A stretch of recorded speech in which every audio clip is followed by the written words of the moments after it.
Hi guys, welcome back to my YouTube channel CA learners. तो आज की video है सारे ही सीए इंटर मे 23 के स्टूडेंट्स के लिए।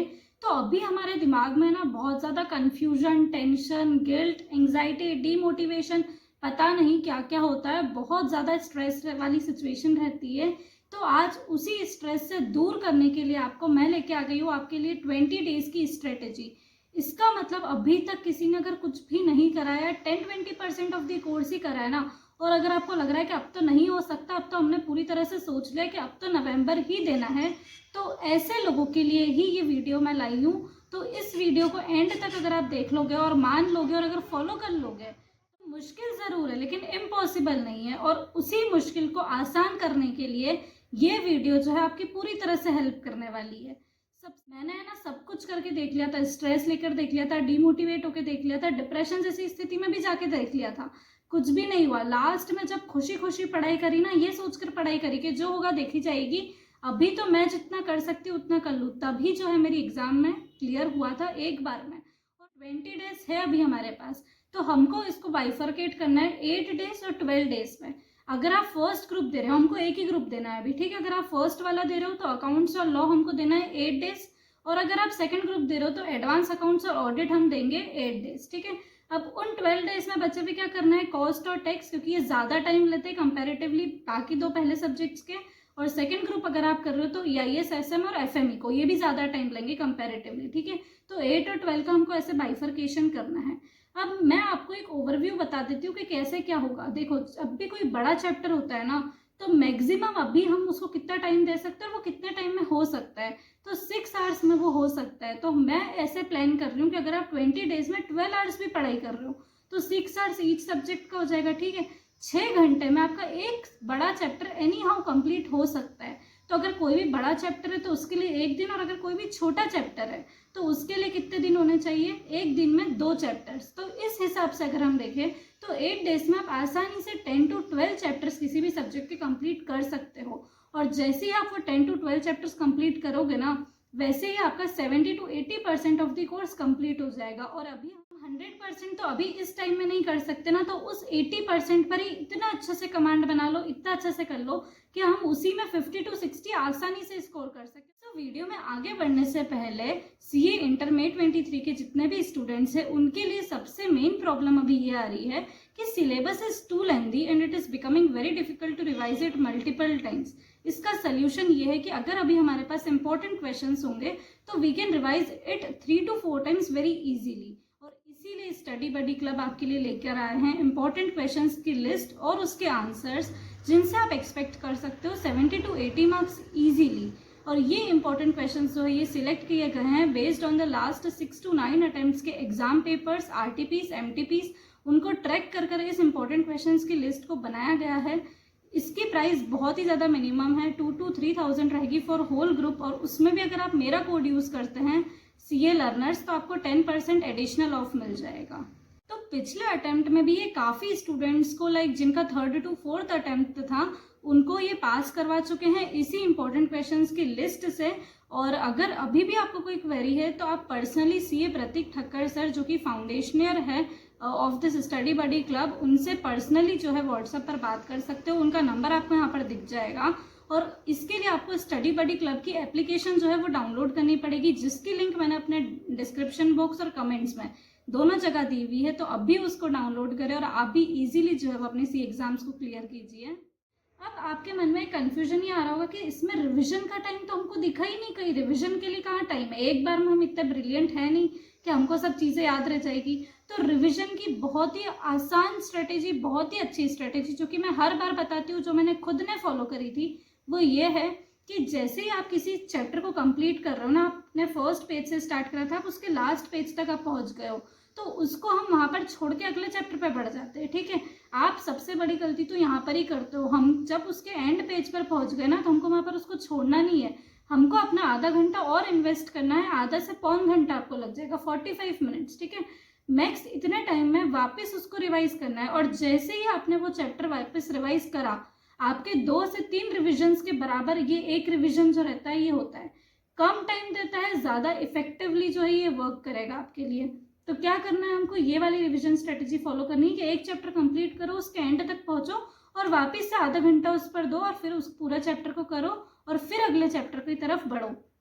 इससे आपको चीज़ें बहुत लंबे टाइम तक याद रहेगी। और खास कर ये 20 दिन है आपके पास, तो इस 20 दिन में जैसे ही आप ये रिविजन स्ट्रेटेजी फॉलो करते हो, आपका रिविजन भी हो गया, आपका एक बार का कोर्स भी हो गया 80% तक। ठीक है, अब हमारे मन में कन्फ्यूजन ये रहता है कि पढ़े कहाँ से। वैसे तो कन्फ्यूजन होना नहीं चाहिए, लेकिन अगर फिर भी थोड़ा बहुत भी अगर कन्फ्यूजन है, आईसीआई मैट जो है ना, उससे बेस्ट क्या कुछ हो सकता है? तो ऐसी कोई बुक जो आपको गारंटी कर सकती है कि पास करवा देगी, वो बुक सिर्फ और सिर्फ आईसीआई मैट है। सारी बुक्स अभी जितनी भी है ना आपके आसपास, सब छोड़ दो और सिर्फ उस बुक को पकड़ लो। उस बुक में मिनिमम क्वेश्चन है, मतलब आप जो दूसरी बुक्स रेफर कर रहे हो ना उनके करते, उस बुक में बहुत कम क्वेश्चन है, बहुत अच्छे क्वेश्चन है। और एज इट इज क्वेश्चन जो है ना, बहुत सारे क्वेश्चन आपको एग्जाम में मिल जाएंगे। और जो क्वेश्चंस एज इट इज नहीं भी मिले ना, उसका कंसेप्ट आपको जरूर उस बुक में मिल जाएगा। इन टोटल आप उस बुक को पढ़कर आसानी से क्लियर कर सकते हो। और ये बात सिर्फ मैं नहीं बोल रही हूँ, जितने भी बच्चे आज तक सीए की हिस्ट्री में क्लियर करे हैं ना, उनसे किसी से भी आप उठाकर पूछ लो, वो यही बोलेंगे कि कुछ मत कर, तो सिर्फ आईसीआई मैट कर। तो इससे ज़्यादा आपको और क्या सुनना है? ठीक है, तो वो उठाओ, अगर वो नहीं उठाई अभी तक तो, और उसी को से पढ़ो। ठीक है, उसका एक एक शब्द पढ़ लो। उसमें फिर ऐसा मत करो कि उसमें हम सोच रहे कि ये इंपॉर्टेंट नहीं, वो इंपॉर्टेंट नहीं। उस बुक में अगर कुछ चीज़ लिखी है तो वो हर चीज़ आपके लिए इम्पोर्टेंट है। ठीक है, अब बात आती है कि कौन से चैप्टर्स चूज करें, क्योंकि हम सब कुछ नहीं पढ़ सकते। तो वो 80% कोर्स क्या सिलेक्ट करें? इस 80% कोर्स को आपको बहुत ही वाइजली सिलेक्ट करना होगा। क्यों?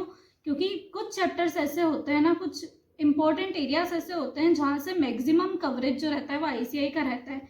कुछ ऐसे चैप्टर्स है जो सदियों से आईसीआई ने पूछे ही नहीं है। इसका मतलब ये नहीं कि वो पूछेंगे नहीं कभी, इसका मतलब ये कि उसके चांसेस आने के कम है। तो अभी हमको वही रिस्क, तो थोड़ी बहुत तो रिस्क लेनी पड़ेगी, तो उसी रिस्क को हम लेंगे और पास्ट पेपर का एनालिसिस कर जो भी इंपॉर्टेंट चैप्टर्स है अभी हम सिर्फ वो करेंगे। यानी कि एटलीस्ट हमारा रिस्क फैक्टर रहे तो सही, पर बहुत कम रिस्क के साथ हम खेले एग्जाम में। ठीक है, वैसे चैप्टर्स अगर आपको जानने हैं तो इस वीडियो के डिस्क्रिप्शन में मैं उस चैप्टर के जो भी इंपॉर्टेंट चैप्टर्स उनकी मैंने वीडियो बना रखी है, उसके लिंक मैं आपको दे दूंगी। वरना आप किसी और की वीडियो पर भी जाकर देख सकते हैं कि क्या इंपॉर्टेंट चैप्टर्स है। नेक्स्ट मैं आपको कुछ सब्जेक्ट स्पेसिफिक वाइज बात बता देती हूँ। जैसे देखो, अगर आप टेक्स्ट करोगे ना, तो सारे 8 सब्जेक्ट्स में मैं सिर्फ एक सब्जेक्ट का बता रही हूँ, टेक्स्ट, जिसमें आपको सबसे ज़्यादा प्रैक्टिस करनी पड़ेगी, जिसमें आप ये मानकर चलो कि आईसीआई मैट में से एज इट इज क्वेश्चंस उसमें से नहीं आएंगे, लेकिन कंसेप्ट्स तो नहीं बदलेंगे ना। कंसेप्ट्स अगर आपकी उस पर कमांड है तो आपको क्वेश्चंस जो है वो आपसे बन जाएंगे। ठीक है, लेकिन अगर आप इस सब्जेक्ट में ये एक्सपेक्ट मत करना कि एज इट इज क्वेश्चंस जो है वो आपको मिलने वाले हैं, नहीं मिलेंगे। तो यहाँ पर आपको कंसेप्ट्स पर अपनी अच्छी कमांड रखनी पड़ेगी। लेकिन इस पेपर को क्रैक करने का सबसे आसान तरीका बताऊँ क्या है? आईडीटी पर अपनी स्ट्रॉन्ग कमांड बना लो। उसमें से 40 स्कोर 40 मार्क्स का वो रहता है ना, तो 35 मार्क्स स्कोर करना उसमें कोई बहुत बड़ी बात नहीं है। लेकिन डीटी में 60 में से 40 अबव स्कोर करना बड़ी बात है। तो आपको यहाँ पर समझ आ गया होगा कि हमको किस पर कमांड बनाकर चलना है। तो आईडीटी के ऊपर अगर आपकी अच्छी कमांड होगी ना, तो पास होने में आपको कोई मुश्किल यहाँ पर नहीं होगी। एग्जाम्शन की तैयारी आप किस पेपर में कर सकते हो? कॉस्ट और अकाउंट्स और एडवांस अकाउंट्स, एफएमई को इवन, ये 4 पेपर्स में आप बहुत अच्छे से अपना बेस्ट दे सकते हो और इनमें लोगों को अधिकतर जो है वो एग्जाम्शंस मिलते हैं। तो यहाँ पर आप अपना ज़्यादा एफर्ट्स जो है वो डालना, यानी कि आप यहाँ पर एग्जाम्शन स्कोर कर सको। कौन से पेपर में हमको 40 लाना भी मुश्किल हो जाता है? तो tax, EIS, SM, even audit, law में शायद कुछ बच्चों को। ठीक है, तो पर ये जो मेजर 3 पेपर है ना स्टार्टिंग के, यहाँ पर लोगों को 40 लाना मुश्किल रहता है। तो हमको यहाँ पर इतनी मेहनत करनी है कि हमको यहाँ पर पास होने के लिए स्ट्रगल ना करना पड़े। ठीक है, तो टैक्स में कैसे पास होना है उसका मैंने आपको बता दिया। ईआईएस, एसएम में आपको एसएम पर अच्छे से कमांड बनाते हुए चलना है। एसएम के क्वेश्चंस कंपैरेटिवली एग्जाम में बहुत ईजी आते हैं, ईआईएस के टफ आते हैं। तो आपको पूरा स्ट्रेटेजी के साथ खेलना पड़ेगा। ठीक है ना, तभी जाकर आप क्लियर कर सकोगे। तो एसएम पर ज़्यादा अपनी कमांड बनाना, ईआईएस पर भी बनाना, बट एसएम इतना स्ट्रॉन्ग रखना कि वो इंडिविजुअली आपको पास करवा दे। ईआईएस की जरूरत भी नहीं पड़े, ईआईएस में फिर जितने भी नंबर आए वो आपके एडिशनल काम करें। अब बात आती है कि लॉ को कैसे क्लियर करें। तो देखो, कंपनी लॉ जो रहता है ना वो बहुत बड़ा रहता है, और बाकी जितने भी लॉ रहते हैं वो जो रहता है वो कंपेरेटिवली आपको ज़्यादा मार्क्स स्कोर करवा सकते हैं। तो पहले उन पर अच्छे से कमांड बनाओ, फिर टाइम बचे अगर तो कंपनी लॉ पर कमांड बनाने की कोशिश करो। ठीक है, उसके बाद हम बात करते हैं कि ऑडिट में कैसे क्या करना। आप ऑडिट की लैंग्वेज अलग रहती है, ऑडिट में आप बहुत ज़्यादा मन से लिखने की कोशिश ना करें। एज इट इज जो है वो डेफिनेशंस को लर्न करना है, कीवर्ड्स को लर्न करना है। तो जितना ज़्यादा आप उसको ओन वर्ड्स की जगह उसी वर्ड्स में लिखने की कोशिश करोगे ना, उतना ज़्यादा आप स्कोर कर सकोगे। ठीक है, तो ये सारी इन सब्जेक्ट्स की स्ट्रेटेजी है। बाकी बहुत मुश्किल नहीं है, अगर आप 12 घंटे अभी अपने डेडिकेट करने के लिए तैयार है तो ये स्ट्रेटेजी जो है, जो मैंने ओवरव्यू बताया है, इंटरनली आपको प्लान करना है कि कौन सा चैप्टर आपको कब करना है, कैसे आप मैनेजमेंट करोगे कि जो चैप्टर जो है ना बहुत ज़्यादा बड़ा है उसको एकदम स्टार्टिंग में मत लेना, जो सिंपल चैप्टर्स है वहाँ से शुरू करना अपनी प्लानिंग। ठीक है, एक सब्जेक्ट शुरू करो तो उसके सिंपल चैप्टर से स्टार्ट करना, फिर सिंपल के बाद टफ लेना, फिर सिंपल, ऐसे मिसमैच लाइक होना चाहिए बिल्कुल। एकदम ऐसा नहीं कि सारे सिंपल सिंपल एक साथ कर लिए प्लानिंग में और सारे लाइक टफ टफ बाद में रख लिए, ऐसा नहीं करना है। ठीक है, बड़ा छोटा का कॉम्बिनेशन बनाते हुए अपनी प्लानिंग इंटरनली आपको प्लान करना है। एक बार प्लान करके रख लो, एक अपना आधा एक घंटा दे दो उस प्लानिंग में, और आज से ही, कल से नहीं, आज से ही उस पर तैयारी अपनी शुरू कर दो। ठीक है, ये स्ट्रेटेजी अगर आपने फॉलो कर ली, बहुत आसानी से आप क्लियर कर जाओगे।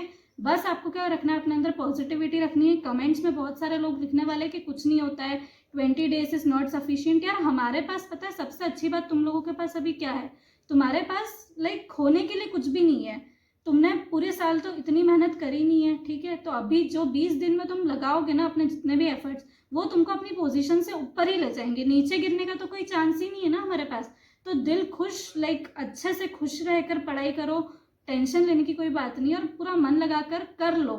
आर या पार वाली सिचुएशन है तो हो जाएगा। अगर शिद्दत से अभी भी पढ़ाई कर ली तो, अभी भी अगर तुम टाइम वेस्ट कर रहे हो तो फिर कुछ नहीं हो सकता है। ठीक है, तो डेडिकेशन चाहिए, और ये स्ट्रेटेजी को ध्यान में रखते हुए अपनी एक प्रॉपर प्लानिंग बना लो तो आसानी से क्लियर कर लोगे। सो thank you so much for watching. अगर आज की वीडियो ने आपकी थोड़ी सी भी मदद करी हो तो इस वीडियो को लाइक करना ना भूलें, चैनल को सब्सक्राइब करना ना भूलें। So thank you so much for watching, bye.